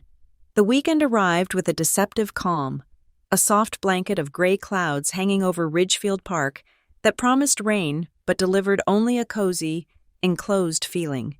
Inside our house, the air smelled of brewing coffee and toast. Miles and I were sitting on the living room rug, surrounded by baby name books that were splayed open like fallen birds. "Okay, hear me out," Miles said, his mouth full of toast, pointing a crumb-covered finger at a page. "Reginald. It commands respect. Reginald Carter. That is a CEO name." I laughed, throwing a throw pillow at him. "That is a butler name, Miles. We are not naming our child Reginald. We want him to have friends on the playground, not a monocle." Fine, he grinned, flipping the page. "How about—" He never got to finish the sentence. The doorbell rang. It wasn't the polite, two-note chime of a delivery driver dropping off a package. It was a rapid-fire assault. Ding-dong, ding-dong, ding-dong. Someone was leaning on the button, refusing to let the mechanism reset between presses. It was a sound of demand, impatient and aggressive. vibrating through the quiet morning like a drill. Miles stopped chewing. The smile vanished from his face instantly. He reached for his phone, which was lying on the coffee table, and tapped the icon for the doorbell camera. I crawled over to him, my heart already hammering a frantic rhythm against my ribs. I looked at the small screen in his hand. There, standing on our front porch, were my parents. They were not dressed like desperate people who had just sold their home and wired $650,000 to a sinking ship. They were dressed like they were arriving for a Thanksgiving dinner. Dad was wearing his navy blazer and a crisp button-down shirt tucked into khakis. Mom was wearing her Sunday best, a floral blouse and a beige trench coat. Her hair was perfectly coiffed. In her left hand, she held a large, cheerful bouquet of yellow tulips wrapped in brown paper. In her right hand, she held a Tupperware container, the glass kind with the blue lid, steaming slightly in the cool air. "What are they doing?" I whispered, a chill running down my spine. "Why are they dressed like that?" Miles zoomed in on the image. "They are staging a scene," he said, his voice low and hard. "Look at them. They look like the perfect grandparents coming for a visit. If anyone drives by, they look like saints." Through the app, Mom's voice crackled into our living room. She was looking directly at the camera lens, her face arranged into a mask of hopeful, slightly trembling affection. "Hadley?" she called out, her voice sweet and wavering just enough to sound pathetic. "Hadley, honey, are you home? We know you are in there. Look, I brought the pot roast. The one with the caramelized onions you love so much. It is still hot." She lifted the container toward the camera like an offering. "Open the door, honey," she continued. "Let's just sit down and eat. We can talk like adults. We can fix this. I miss you." A physical wave of nausea hit me. It wasn't morning sickness. It was a phantom sensation from my teenage years, a reflex wired deep into my nervous system. I felt myself shrinking. I felt like I was 16 years old again, standing in the kitchen after a fight, watching Mom cry and offer me food as a way to smooth over the fact that Dad had just screamed at me for something Logan did. The pot roast, the flowers, the let's talk. It was the cycle of abuse I knew so well. The explosion, the silence, and then the love bombing that forced me to forgive them or be labeled the difficult one. For a second, just a terrifying fraction of a second, my hand twitched toward the front door. The urge to make the noise stop, to open the door and accept the peace offering, to slide back into the warm, suffocating role of the good daughter, was overwhelming. Miles placed a hand on my shoulder. His grip was firm, grounding me. "Don't do it, Hadley," he whispered. "This isn't an apology. This is a performance. They are talking to the camera because they know it records. If you don't open the door, they are going to tell everyone that they came with flowers and food and you left them out in the cold. They are building their evidence." He was right. I looked back at the screen. Mom's smile was fixed, her eyes darting slightly to the side, checking to see if the neighbors across the street were watching. When the door didn't open after 30 seconds, the mask began to slip. Dad stepped forward, crowding the frame. He didn't look sweet. He looked impatient. "Hadley," he boomed, using his serious father voice. "Open this door, now. Your mother and I have been thinking. We are willing to admit that maybe we were a little hasty with the timeline. We all made mistakes, but we are family. We just want to stay in the guest room here until the Maple Glen situation is sorted out. We can help with the baby. We can help with the house." We all made mistakes. The phrase burned in my ears. I hadn't made a mistake. I hadn't sold a house. I hadn't committed fraud. I hadn't tried to evict innocent tenants. But in his narrative, my refusal to be a doormat was equal to his financial recklessness. He was trying to flatten the moral landscape so he could walk all over it. "I can't," I whispered to Miles. "If I let them in, they will never leave. They will be here when the baby comes. They will take over." "Then we don't let them in," Miles said. "Stay here." On the screen, Mom's patience evaporated. She rang the doorbell again. Ding, ding, ding, ding. A chaotic, angry burst of sound.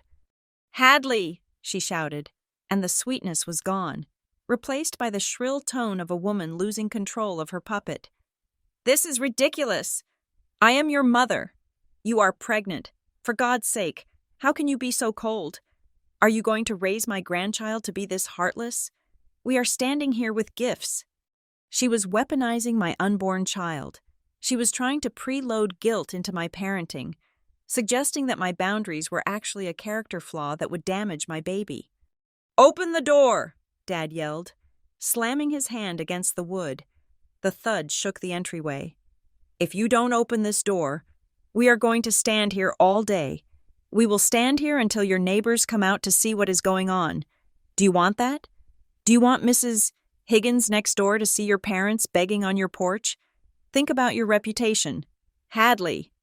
It was the ultimate threat for people like them. Public embarrassment. They assumed that I, like them, was ruled by the fear of what other people thought. They thought that if they made enough noise, if they created enough of a spectacle, I would open the door just to make it stop. But something strange happened inside me as I watched my father threaten me with social shame. I looked at the timeline I had written the night before. I thought about the LLC I had formed. I thought about Melissa telling me about the stolen college fund. The fear didn't come. Instead, a cold, crystal-clear realization took its place. If I opened that door, I was erasing the line I had drawn. I was telling them that their behavior was acceptable as long as they brought a pot roast. I was telling them that my no was actually a maybe. I was telling them that they could buy my compliance with a bouquet of tulips and a threat. But if I didn't open the door, if I did what I needed to do, there was no going back. The bridge wouldn't just be burned, it would be detonated. I looked at Miles. He looked worried, ready to go out there and fight them himself. "No," I said, my voice steady. "I'll handle it." I picked up my phone. I didn't open the text chain. I didn't open the door. I dialed the non-emergency number for the Ridgefield Park Police Department. I had looked it up yesterday, hoping I would never have to use it. "Ridgefield Park Police, Dispatcher Collins." A calm female voice answered. I took a breath. My hand wasn't shaking anymore. "Hi," I said. "My name is Hadley Carter. I live at 412 Elm Street. I would like to report a trespassing situation." I watched the screen. Dad was pounding on the door again, shouting something about ungrateful brats. Mom was looking around wildly, playing the victim for an imaginary audience. "I have 2 individuals on my front porch who are refusing to leave," I continued, my voice sounding incredibly detached, as if I were describing a weather event rather than the destruction of my family. "They have been previously warned by my attorney to cease and desist contact. They are banging on the door and creating a disturbance. I am pregnant, and I feel unsafe." "Are they known to you, ma'am?" the dispatcher asked. "Yes," I said. "They are my parents." There was a brief pause on the line, a moment of human recognition of the tragedy contained in those words. "Okay, Hadley," the dispatcher said gently. "We have a unit 2 blocks away. I am sending them over now. Stay inside and do not open the door." "I won't," I said. I hung up the phone and set it gently on the coffee table. I looked at the screen one last time. Dad was adjusting his tie, looking self-righteous. Mom was wiping a tear, a real one or a fake one. I couldn't tell anymore, from her cheek. They were waiting for me to break. They were waiting for the old Hadley to come running out, apologizing, desperate for their approval. They were waiting for a ghost. "They are coming," I told Miles. He pulled me into his arms, and we sat there in the silence of our living room, watching the digital feed of the people who gave me life, waiting for the sirens that would finally, irrevocably, tear us apart. The sound of the police car was not the wailing siren of a high-speed chase. It was a short, sharp whoop-whoop that cut through the suburban quiet like a knife through fabric, followed by the crunch of tires rolling slowly onto our driveway. On the small screen of Miles's phone, the reaction was instantaneous. My father, who had been mid-sentence in a tirade about my lack of gratitude, snapped his head toward the street. His face went rigid, the color draining from his cheeks not out of fear, but out of a sudden, dawning realization that he had lost control of the narrative. My mother, however, was a seasoned performer. The moment she saw the flashing blue and red lights reflecting off the hood of our car, she physically slumped. Her posture transformed from aggressive demand to frail victimhood in the span of a heartbeat. She clutched the bouquet of yellow tulips to her chest like a shield, her shoulders trembling. She looked less like a woman who had just been pounding on a door and more like a confused grandmother who had lost her way to church. "They are incredible," Miles whispered, his voice thick with disgust. "They are literally changing characters in real time." We watched as a uniformed officer walked up the driveway. It was a man I didn't recognize, tall and broad-shouldered, with a calm, unhurried gait. He adjusted his belt as he approached the porch, his eyes scanning the scene, the steaming Tupperware, the flowers, the well-dressed older couple, and the closed door. He didn't speak to them first. He walked past them, up the steps, and knocked firmly on our door. Rap, rap, rap. "Police," he announced. "We received a call about a disturbance." I took a deep breath. My hands were cold, but my mind was strangely clear. I walked to the door. I didn't open it wide. I unlocked the deadbolt and opened it just enough to speak to the officer, keeping the security chain pulled taut across the gap. It was a physical barrier. Yes, but it was also a symbol. I was safe inside. They were outside. "Officer," I said, my voice steady. "I am Hadley Carter. I made the call."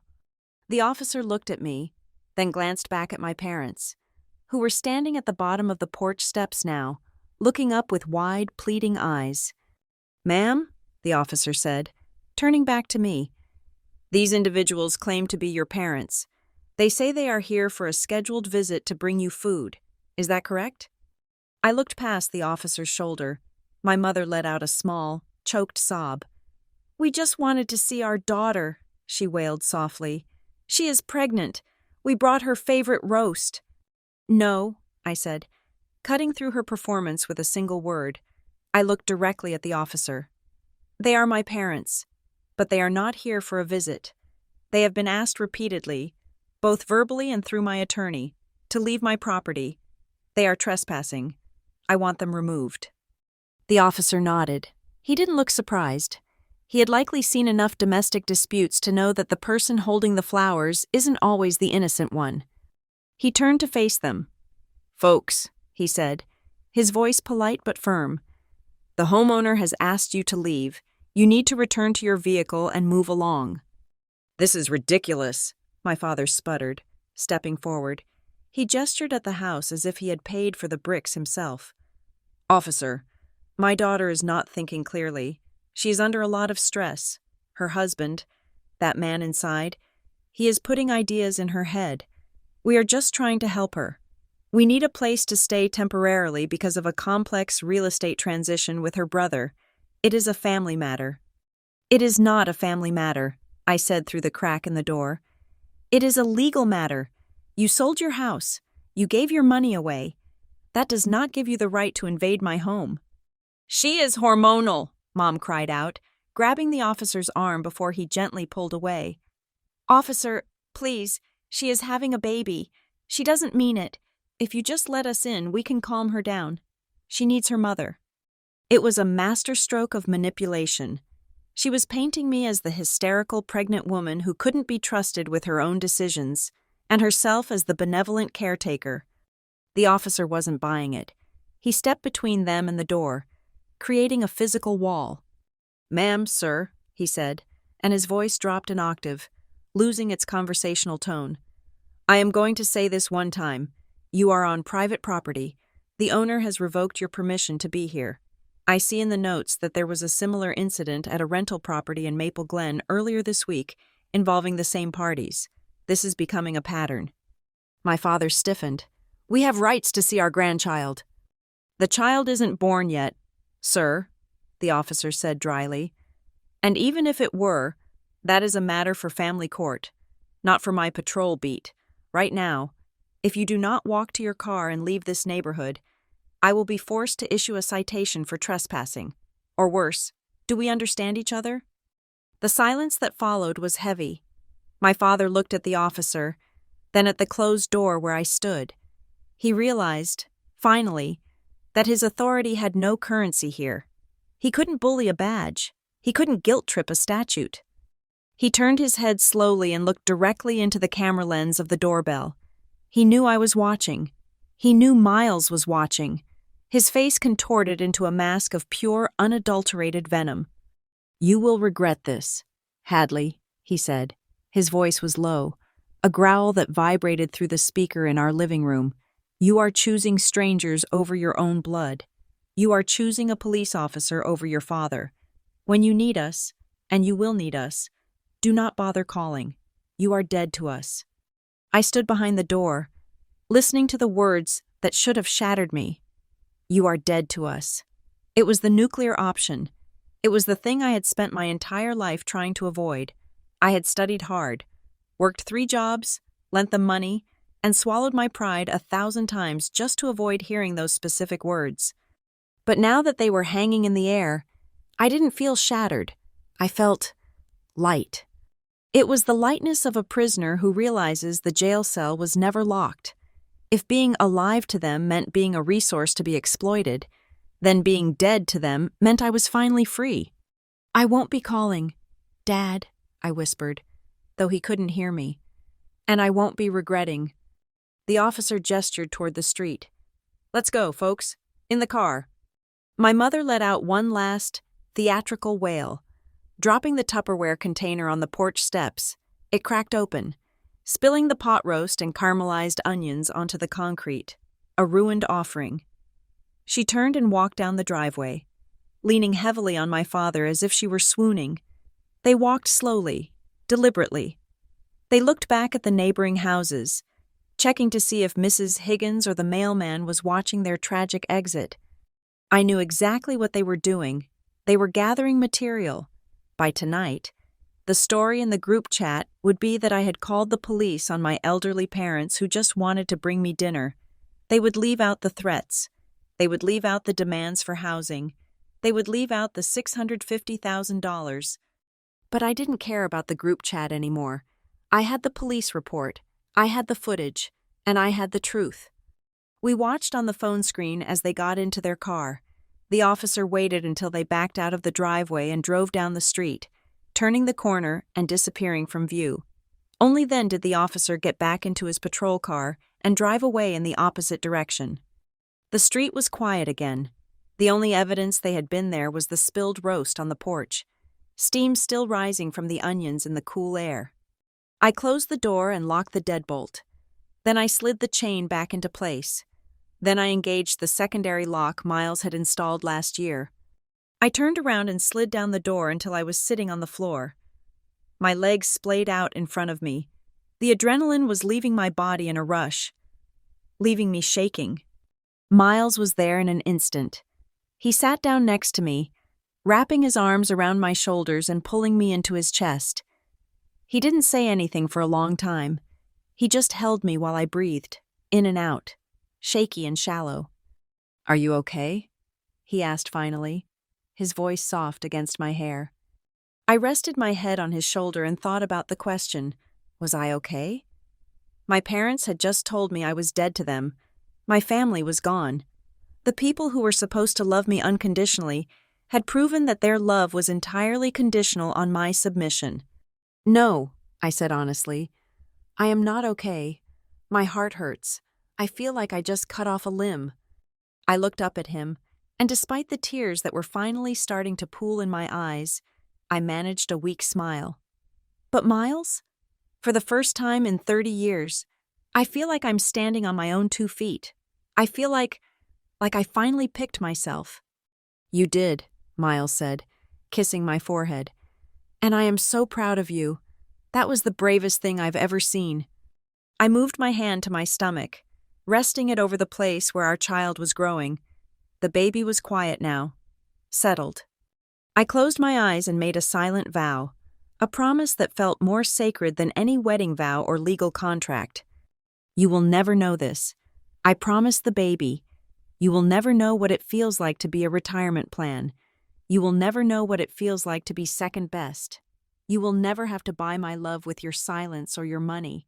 I will love you for who you are, not for what you can give me, and you will never, ever have to open a door to someone who hurts you just because they share your last name. We need to clean up the porch, I said, wiping my eyes. The raccoons are going to get that pot roast if we leave it. Miles laughed, a relieved, watery sound. I'll get the hose. You stay here. No, I said, standing up and offering him a hand.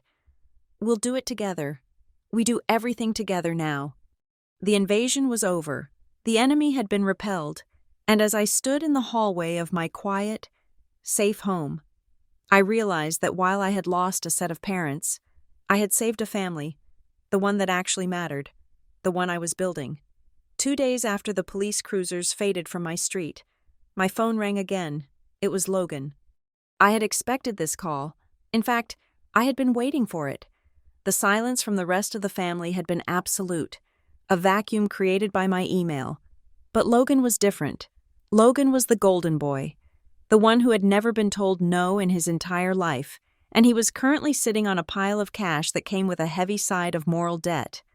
I answered on the second ring, putting the call on speaker so I could continue folding baby clothes in the nursery. You called the cops? Logan didn't say hello. His voice was tight, high-pitched, vibrating with a mixture of disbelief and fury. You actually called the police on Mom and Dad? Are you insane? I am perfectly sane, Logan, I said, smoothing out a tiny yellow onesie. I called the police on 2 people who were trespassing on my property and refusing to leave after being asked multiple times. Who they are is irrelevant. Irrelevant? He shouted. I could hear traffic in the background. He was likely driving, probably rushing to a meeting to save his failing mortgage application. They are your parents. They sacrificed everything for us. Do you have any idea how much they have given up? And you humiliate them in front of the whole neighborhood? I stopped folding. The anger that rose in me wasn't the hot, flashy kind I used to feel. It was cold. It was precise. Correction, I said, my voice cutting through his shouting. They sacrificed for you, for me. They took my college fund to pay for your private school. They took my peace of mind. They tried to trick me into co-signing a loan that would have bankrupted me. And now, they want to take my house because they gave every single cent they owned, $650,000, to you. That money was an investment, Logan sputtered. And don't act like you are so innocent. That townhouse in Maple Glen? That was bought with money Grandpa left for the family. You know it, and I know it. I am going to sue you. Hadley, I am going to sue for family rights on that property. You can't just hoard assets while Mom and Dad are sleeping in a Motel 6. Grandpa left us $5,000 each in bonds. Logan, I said calmly, I used mine to start my business. You used yours to go to Cancun for spring break. The townhouse was bought with my savings. And as for suing me? Go ahead. But before you waste more money on legal fees you don't have, talk to my lawyer. I hung up. I knew he wouldn't stop there. Logan operated on bluster and intimidation, and when that failed, he panicked. I needed to end this, not just for me, but for the safety of my future. I called Maria Ramirez immediately. Set it up, I told her. Get them all in a room. I want everything on the record. The meeting took place the following afternoon in the conference room of Maria's firm downtown. It was a glass-walled room with a view of the city skyline. The same skyline Logan was so desperate to own a piece of. When I walked in, they were already there. Mom and Dad sat on one side of the long mahogany table, looking smaller than I remembered. They were dressed formally again, but the defiance was gone, replaced by a sullen, resentful silence. Logan was pacing near the window, wearing a suit that looked expensive but didn't quite fit, his face pale and sweaty. Maria sat at the head of the table, a tape recorder running in the center. I took the seat opposite my parents. I didn't say hello. I just opened my folder. Let's make this quick, Maria said, her voice professional and sharp. My client, Mrs. Carter, has alleged harassment, trespassing, and attempted illegal eviction against the parties present. We are here to establish the facts and the boundaries moving forward. We just want what is fair, Dad grumbled, crossing his arms. "We gave that girl life. She owes us a roof." "Let's look at the ledger of fairness," I said, pulling out the timeline I had created. I read it aloud. I read the date they sold the Willow Creek house. I read the sale price. I read the wire transfer confirmation number for the $650,000 sent to Logan. I read the text messages where they demanded I kick out Tyler and Grace. "You voluntarily made yourselves homeless," I said, looking directly at my mother. "You handed over your entire net worth to Logan without keeping a single penny for rent or a hotel. That was your choice. My rental property is not your backup plan." "It is a family asset," Logan interjected, slamming his hand on the table. "You used family connections to get that place renovated. Dad helped you with the inspection." "Dad walked through it once and told me it was a dump," I corrected him. "I paid for the inspection. I paid for the renovation. I paid the mortgage, and the deed is currently held by Oakline Holdings, LLC, of which I am the sole proprietor. There is no family right to my business assets." Logan looked like he was about to scream. He was cornered. The bank had rejected him. His parents were broke, and his safety valve, me, had welded itself shut. In his panic, he got sloppy. "You are so selfish," Logan spat. "If you had just listened to Dad 3 years ago, we wouldn't be in this mess. If you weren't so stubborn about signing that equity line, I would have had the credit history to get the penthouse loan on my own. Dad tried to set it up so we could all win. But no, Hadley had to be independent." The room went dead silent. Mom slowly turned her head to look at Logan, then at Dad. "What?" she whispered. "What equity line?" Logan froze, realizing too late what he had said.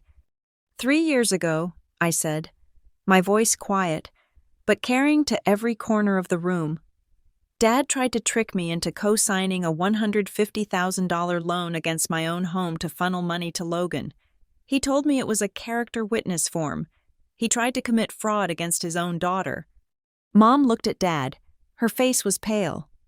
"Ron, you told me Hadley just didn't want to help. You didn't tell me you tried to put her house up as collateral." "It was just paper," Dad defended himself, but his voice lacked its usual boom. He wouldn't meet her eyes. "I knew Logan would pay it back. It was a bridge loan." "He wouldn't have paid it back," I said. "Just like he can't pay back the $650,000 you just gave him because no bank will touch him. You risked everything. Your home, my home, your retirement, on a gamble that has already failed." Mom slumped in her chair. For the first time, the reality of the situation seemed to penetrate the delusion. She looked at Logan, her golden boy, her investment, and saw him for what he was, a man-child in a suit he couldn't afford, who had consumed her entire life's work and was still asking for more. Maria reached into her briefcase and pulled out a thick envelope. She slid it across the table toward my father. "This is a formal cease and desist order," Maria said. "It states that neither you, nor your wife, nor your son are permitted to step foot on the property at Maple Glen or the residence in Ridgefield Park. It also prohibits any further communication regarding housing demands. If you violate this, we will file for an immediate restraining order and sue for damages." My mother burst into tears. It wasn't the manipulative crying from the porch. It was the ugly, raw sobbing of a woman watching her world collapse. "You are destroying the family," she wailed, looking at me with wet, red eyes. "You brought lawyers into this? You brought outsiders to tear us apart? We are your blood." "I didn't destroy this family," I said, standing up. "I just turned on the lights. You destroyed it the moment you decided that my safety was a fair price to pay for Logan's luxury." I placed my hand on my stomach. The baby was still. I felt a fierce wave of protectiveness, stronger than any guilt they could ever manufacture.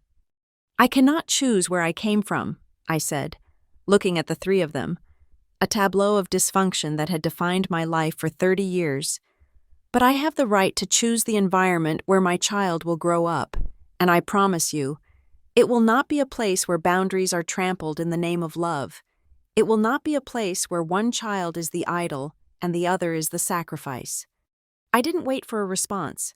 There was nothing left to say. The truth was on the table, recorded on tape, and backed by the force of law. I turned and walked out of the conference room. The hallway was flooded with afternoon sunlight. It was blindingly bright after the dim tension of the office. Miles was sitting on a bench near the elevator, his elbows on his knees, waiting. When the door clicked shut behind me, he looked up.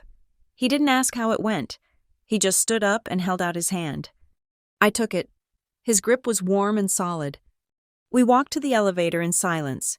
We walked out of the building and onto the busy sidewalk, where the noise of the city, honking taxis, chatting pedestrians, the distant rumble of a subway, washed over us. I took a deep breath of the city air. It smelled of exhaust and roasted nuts, but to me, it smelled like victory. I thought about the $650,000. It was a staggering amount of money. It was enough to retire on. It was enough to travel the world. My parents had set it on fire to keep their favorite son warm, and in the process, they had burned the bridge back to me. But as I squeezed Miles's hand and felt the sun on my face, I realized that the money wasn't a loss to me. I had never counted on it. I had never expected it. In a strange way, that $650,000 was the price of my freedom. It was the exit fee. They had paid it to Logan, but the result was that I was finally truly free from the obligation to save them. They had made their choice, and for the first time, I was letting them live with it. "Ready to go home?" Miles asked softly. "Yeah," I said, thinking of our porch, the nursery waiting to be painted, and the quiet, drama-free life we were building. "I am ready." I looked back at the tall glass building one last time, leaving the ghosts of my past in the conference room, and turned my face toward the future. It was bright, it was mine, and it was safe. Thank you so much for listening to my story. I would love to know where you are tuning in from today. Are you listening while driving to work in London, cooking dinner in Texas, or relaxing in Sydney? Please drop a comment below and let me know your location so we can say hello. And if you enjoyed seeing justice served, please make sure to subscribe to the Lila Revenge Stories channel. Hit that like button and smash the hype button to help this story reach even more people who need to hear it.